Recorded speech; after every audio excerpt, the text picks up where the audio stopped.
Sindicato Mexicano de Electricistas informa. Muy buenas tardes, compañeras y compañeros.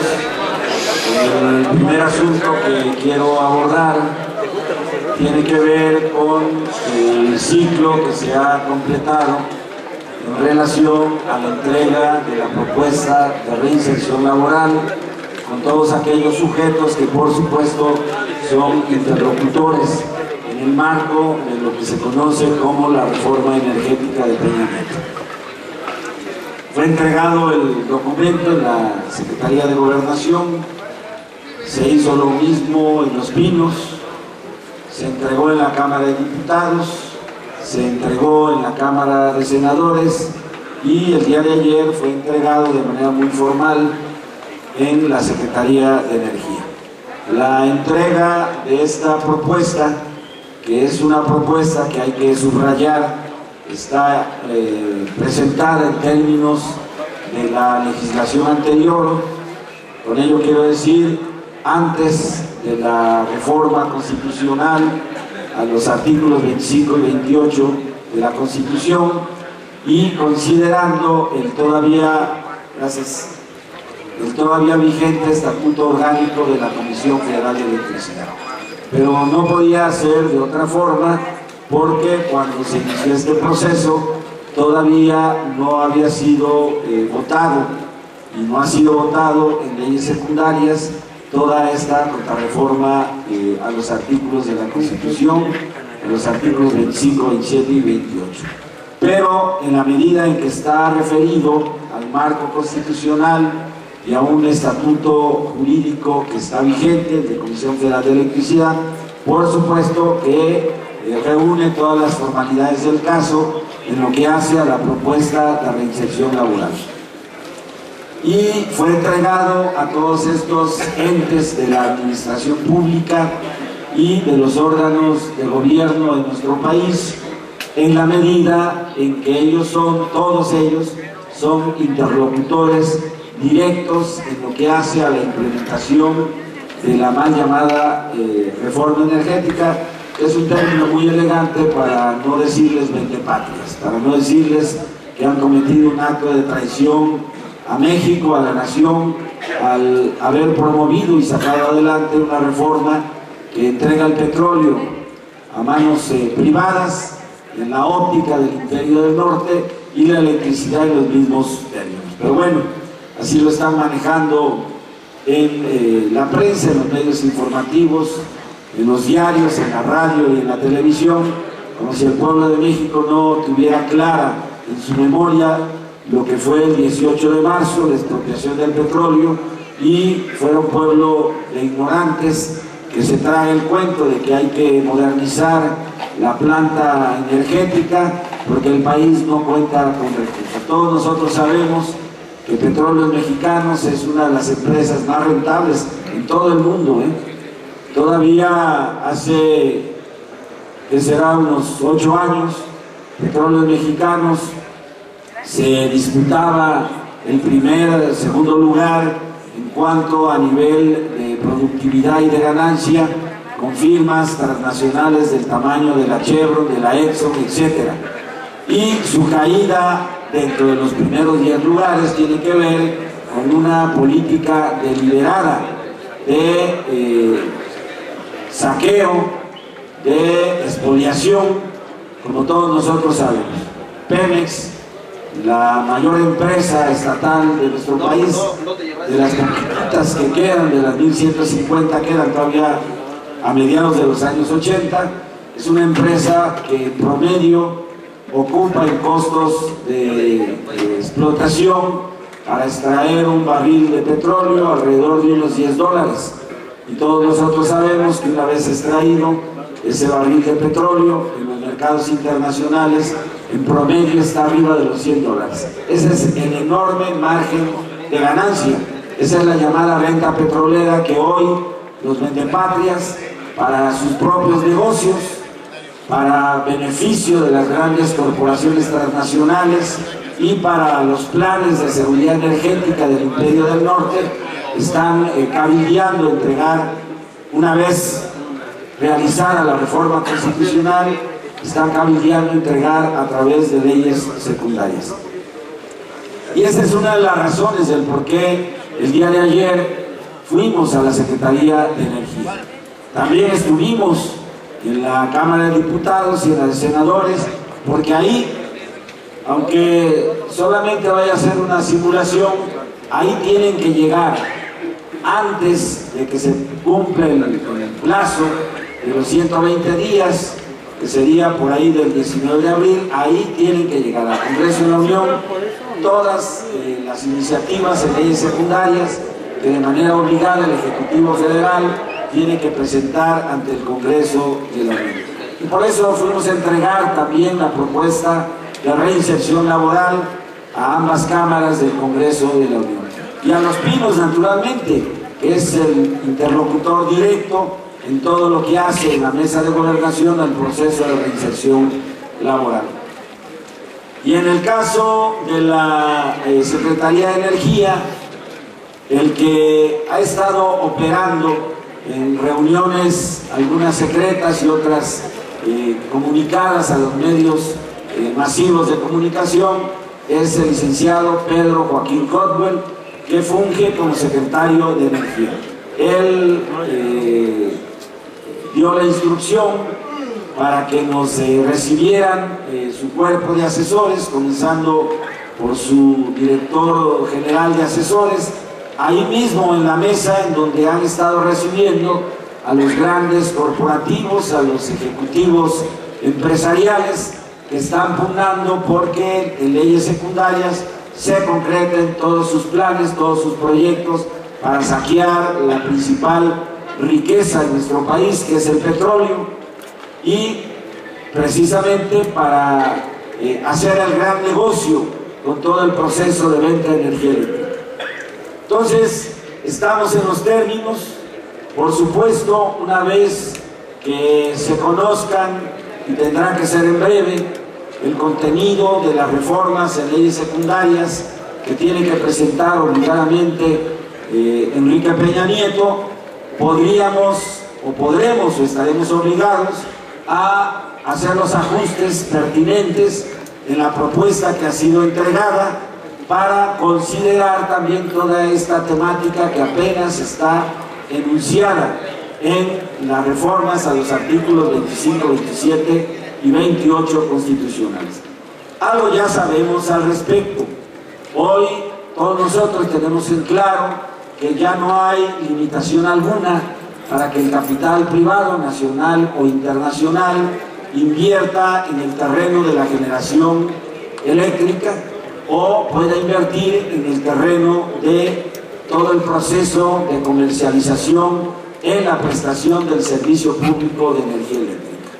Pero ambos extremos, tanto la generación como la comercialización de la energía eléctrica, ya no tienen cortapisas, ya no tienen obstáculo alguno que limite la participación del capital privado. Quiere decir que a partir de esa reforma constitucional que entró en aplicación en diciembre del año pasado, a la fecha cualquier particular, privado, nacional o internacional, puede solicitar el permiso respectivo para construir plantas de generación, como también puede solicitar permiso y concesión respectiva para comercializar la energía eléctrica, bien sea para venta a los usuarios domésticos, industriales, comerciales, de servicio, etcétera, etcétera.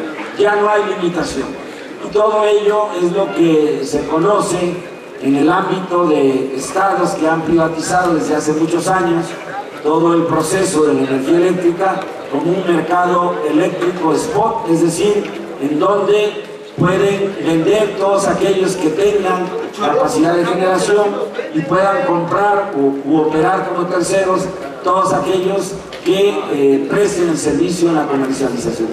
Aquí el punto clave, y los compañeros que están o han participado en procesos de trabajo en áreas de distribución y comercialización lo van a entender muy bien. Aquí el punto clave a definirse es dónde será colocado el punto de conexión, porque una vez que cualquier empresario nacional o internacional en México genere energía eléctrica. Esa energía eléctrica va a correr con las líneas de transmisión y distribución que van a seguir siendo controladas, solamente controladas, para garantizar un acceso indiscriminado a cualquier sujeto que genere energía eléctrica. Pero cuando hablamos de la comercialización tenemos que hablar entonces de los puntos de conexión, es decir, en qué parte de esas redes, en alta, mediana o baja tensión, van a comenzar a operar las empresas privadas que comercialicen energía eléctrica. Para dar un detalle cercano al tema, recordamos, por ejemplo, cuando se realizaba un fraccionamiento, se colocaban los puntos de conexión, a partir del cual el fraccionador jalaba los hilos de corriente para su distribución interna, bien sea en alumbrado público, bien sea para cada una de las casas o habitaciones de ese fraccionamiento. Aquí la parte clave, por supuesto, va a ser cómo van a operar esos puntos de conexión en el terreno de la comercialización, porque todo ello, por supuesto, tiene que ver con nuestra materia de trabajo. Nosotros peleamos por muchos años, ¿sí?, que toda esa obra no quedara reducida al poste, no quedara reducida a la torre, sino quedara reducida al punto de conexión en cada casa habitación. Ese era el pleito por materia de trabajo del sindicato. Y lo va a hacer ahora en la definición en leyes secundarias, cuando cualquier empresa privada pueda generar y cualquier empresa privada pueda comercializar. Entonces, el tema es un tema abierto, esa parte, por más que lo hemos explorado, no hemos encontrado claridad al respecto. Lo que sí sabemos es de que va a haber decenas de empresas que se dediquen a generar, sobre todo en el terreno que tiene que ver con energías renovables, sean las del viento, sean las del mar, sean las del agua, etcétera, etcétera. Ya no hay cortapisa, inclusive no hay cortapisa para la construcción de generadoras sobre una base hidroeléctrica. Ese es el tema, camaradas. Y por supuesto hay que seguir explorando esta materia a efecto de ir precisando la propuesta de reinserción laboral para no dejarla estrictamente en los marcos de lo que va a cambiar. Es decir, el Estatuto Orgánico de la Comisión Federal de Electricidad que hoy conocemos va a ser radicalmente cambiado, alterado, hecho trizas para que mejor se entienda, porque tanto CFE como Petróleos Mexicanos van a dejar de ser lo que son actualmente organismos públicos descentralizados para convertirse en empresas productivas de Estado. Y aquí está otro tema abierto, porque no queda claro, por más que hemos revisado el dictamen de reforma a los artículos 25, 27 y 28, por más que hemos leído un documento que recién entregó el gobierno de Peña Nieto al Congreso de la Unión, que es la Estrategia Nacional de Energía, no hemos encontrado una definición precisa del alcance de lo que van a ser las empresas productivas de Estado. El único elemento que es clave en la definición es que dejan de ser organismos para convertirse en empresas creadoras de valor económico. Y ahí está el problema, porque si van a ser empresas productivas de Estado, cuyo propósito fundamental sea la creación de valor económico, eso quiere decir que eventualmente podrían asociarse bajo la ley de asociación público-privado, podrían asociarse en la generación, en la transmisión y por supuesto en la distribución y comercialización de la energía eléctrica. Entonces estamos ante un panorama poco explorado, muy atentos, eso sí, a cómo avanza el rumbo de esas discusiones casi secretas para poder ir adecuando nuestra propuesta de reinserción laboral.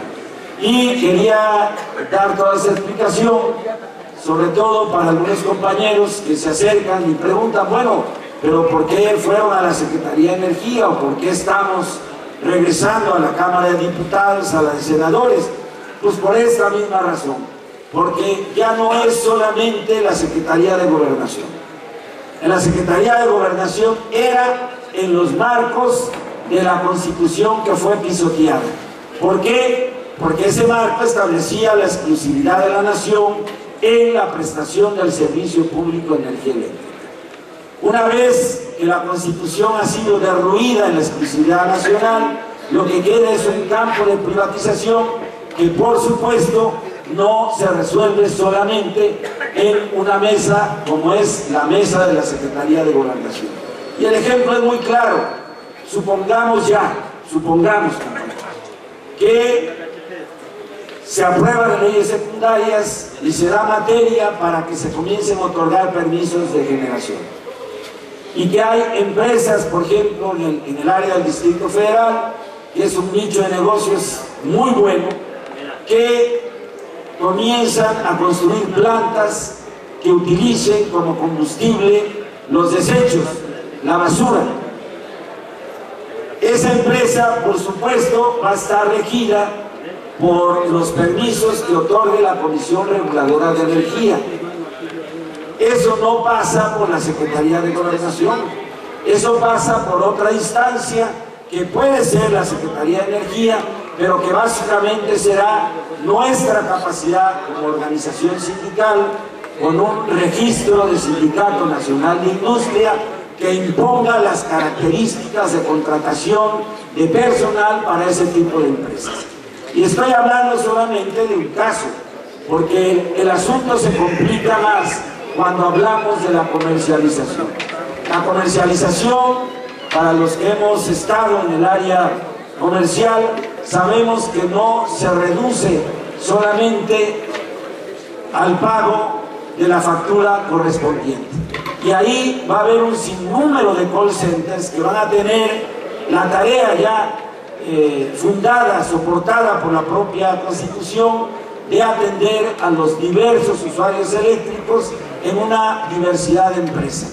Pero estamos hablando también ahí de trabajadores que realizan una función, aún sea a ese nivel de call center, en el proceso de la prestación del servicio público energético. Entonces, con todo esto, camaradas, lo que trato de darles es un esquema, una visión más pormenorizada de las circunstancias en las que vamos a recuperar nuestro trabajo. Y curiosamente, aunque se escuche paradójicamente contradictorio, se abre más la perspectiva de la recuperación de nuestro trabajo en estas condiciones privatizadoras. De tal manera que en ese contexto vamos a recuperar nuestro trabajo y después vamos a tener muchos años de lucha por delante para recuperar lo que nos ha arrebatado y para renacionalizar nuevamente la industria eléctrica y recuperar el petróleo para la nación mexicana. Esto es muy importante que lo tengamos todos nosotros en cuenta. Como ven, el tema es vasto, el tema es complejo, el tema no es solamente de una intervención, por matizada que pueda ser, y va a ser un asunto al cual vamos a estar recurriendo en los espacios que tengamos, en este caso, aquí en la reunión informativa de los jubilados, todos los miércoles a partir de las 12 horas del día. El otro tema que quiero abordar ante ustedes es un tema que nos afecta de manera directa. Aprovechando las movilizaciones que realizamos desde temprana hora el día de ayer, al amparo de que todos estábamos en la perspectiva de hacer valer nuestros derechos constitucionales en las calles, nos dieron un albazo. Votaron ya una ley de pensión universal. Votaron ya un seguro de desempleo. Y no es, compañeros, un asunto que alguien pueda decir que nos es ajeno. Estamos hablando de una ley de pensión universal que por sus propias características van a buscar imponer para homologar, es decir, para emparejar en un solo rango al conjunto de sistemas de pensiones y de jubilaciones en nuestro país. Por supuesto, en el caso de quienes recibimos una jubilación y cobramos una cuota diaria de jubilación cada 14 días, no es un asunto fácil para el gobierno, pero han estado avanzando en ello. Un primer paso que hemos reconocido y hemos analizado aquí tiene que ver con el hecho de que en el caso del contrato colectivo de trabajo del SUTER con Comisión Federal de Electricidad, de aquel lado ya desaparecieron lo que era una cláusula similar, si mal no recuerdo, a nuestra cláusula 111 de nuestro contrato colectivo de trabajo, que permite que frente a los incrementos salariales, en la misma proporción o porcentaje, se incrementen las cuotas diarias de jubilación. Esta parte ya se perdió en el contrato colectivo de trabajo del SUTER. Y ese puede ser uno de los mecanismos que el gobierno federal busque implementar en los próximos meses, reconocido de que no se le puede dar aplicación retroactiva a ninguna ley en lo que hace a derechos adquiridos, a derechos contractuales como el que tenemos como grupo de jubilados. ¿Y por qué señalo esto? Porque la pensión universal que ya fue aprobada parte de una cantidad que es ridícula, son 580 pesos, que de acuerdo a lo que votaron en el artículo 275 de la citada ley, va a ser incrementado en los próximos 15 años hasta alcanzar la suma pasando de 580 a 1.092 pesos. Pero todos nosotros, compañeros, más allá de lo ridículo de estas cifras, sabemos que una cosa es el valor nominal de un dinero, de un papel moneda, de un billete, como lo conocemos, a su valor real.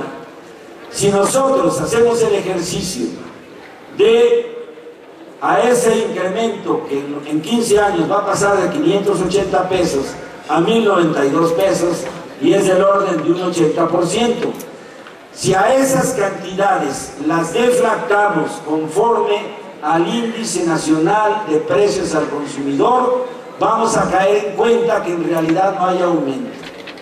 Simplemente están actualizando los 580 pesos con el índice nacional de precios al consumidor para subirlo a 1.092, pero en términos de poder adquisitivo va a ser la misma cantidad. Eso es lo que ellos buscan homologar. Eso es lo que están planteando para todos aquellos que se acojan a estas modalidades de pensión universal, y en esa perspectiva van a buscar tasar el sistema o los sistemas de pensiones y de jubilaciones, en este caso del grupo de jubilados del Sindicato Mexicano de Electricistas. Entonces, el asunto es extremadamente delicado. Fue votado en la Cámara de Diputados, fue turnado el día de ayer a la Cámara de Senadores, y me parece, compañeros, y no lo digo solamente por la cercanía, lo digo porque tenemos que defender lo que por decenas de años logramos conquistar. Tenemos que aposentarnos en diferentes acciones en la Cámara de Senadores. Tenemos que pasar del simple análisis a las acciones, compañeros. Ya no es un asunto del porvenir, es un asunto que está siendo discutido y será aprobado en los próximos días, en las próximas semanas, antes de que concluya el periodo ordinario que constitucionalmente termina el día 30 de abril de este año. Tenemos que hacer acto de presencia, no solamente para rechazar esa burla a millones de mexicanos, que, lo tengo que decir así, lo que están haciendo es preparar el terreno electoral del 2015. Como saben, de los riesgos que corrieron para imponer mediante el fraude electoral a Enrique Peña Nieto, no será ya con tarjetas sorianas. que tenían un valor cuando las estuvieron repartiendo en las zonas más pobres y marginales de 300 pesos. Van sobre un mercado electoral de aproximadamente 6 millones de adultos mayores que no cuentan con ninguna protección, a tratar de medrar con la pobreza, a tratar de comprar votos y conciencias por 580 pesos. De tal manera que no podemos solamente quedarnos en el rechazo, porque recursos se tienen, recursos económicos y riqueza hay bastante en el país, pero es apropiada por unos cuantos, compañeros. Hoy que se da cuenta de todo esto, también encontramos la noticia que 10 familias, 10 grandes hombres de negocios que ocupan sitios, que ocupan un lugar en la lista de multimillonarios a escala planetaria, encabezados por supuesto por Carlos Slim. 10 de estas personas que son funcionarios, que son propietarios de grandes riquezas, acaparan el total de ingresos comparativamente de quienes vivimos de un salario o de una cuota diaria o de una pensión, como ustedes lo quieran ver. Y eso, compañeros, habla de la terrible desigualdad en la distribución de la riqueza en nuestro país. Por supuesto, entonces, que hay dinero, pero quieren estrechar más, apretar más el cinturón de los mexicanos en esa política de amasamiento de grandes fortunas a cambio o a contrapelo del hambre y la pobreza de millones de mexicanos. Entonces, todos estos temas, camaradas, son extremadamente relevantes, pero volviendo al asunto que nos ocupa, tenemos que ir no solamente a rechazar como una burla sangrienta esos 580 pesos de pensión universal y un seguro del desempleo que el propio trabajador va a pagar con los recursos que se han ido acumulando en el fondo de vivienda, tanto del ISSSTE como del Seguro Social. Eso también es una burla, compañeros. ¿Por qué? Porque inicialmente incluso el propio Peña Nieto en campaña y después en la iniciativa que envió al Congreso de la Unión señaló que iban a ser recursos públicos. Y hoy dan marcha atrás y dice que el seguro del desempleo, ante la crisis económica que no ha menguado, que la paguen los propios trabajadores. Y no me refiero a los trabajadores que pierdan el empleo y apliquen al seguro del desempleo. No, me refiero a todos nosotros que seguimos aportando a esos fondos, que seguimos pagando impuestos y será a costa de nosotros y no de los grandes y poderosos hombres de negocio en México como asuman la tarea del seguro del desempleo. Entonces tenemos que ir ahí a rechazar, pero también a presentar propuestas, porque hay alternativas de solución. No todo se constriñe a rechazar algo por malo, sino también hacer propuestas que tienen fundamento, que tienen soporte económico y financiero. Con todo ello, camaradas, estoy razonando para que, discutido este asunto en pleno de la dirección del sindicato, podamos en breve presentar una propuesta de acción que impida que nosotros nos quedemos cruzados de brazos para una agresión que viene en puerta y que por supuesto va a afectar al grupo de jubilados, compañeros. Tenemos capacidad, tenemos fortaleza, hemos organizado una nueva central de trabajadores que tiene que hacer suyo esta problemática y acompañar la lucha del grupo de jubilados del Sindicato Mexicano de Electricistas, y tendrá que acompañar también a la Confederación de Pensionados, Jubilados y Adultos Mayores de la República Mexicana, de la cual nuestro sindicato es una parte fundamental en ese proceso de organización a nivel nacional. Entonces, estos son los comentarios, estas son las propuestas, y en breve ustedes tendrán que tomar, todos nosotros tendremos que tomar una decisión en defensa y en contra de estas agresiones que tenemos ya en puerta. Muchas gracias. Mantente alerta a nuestra transmisión.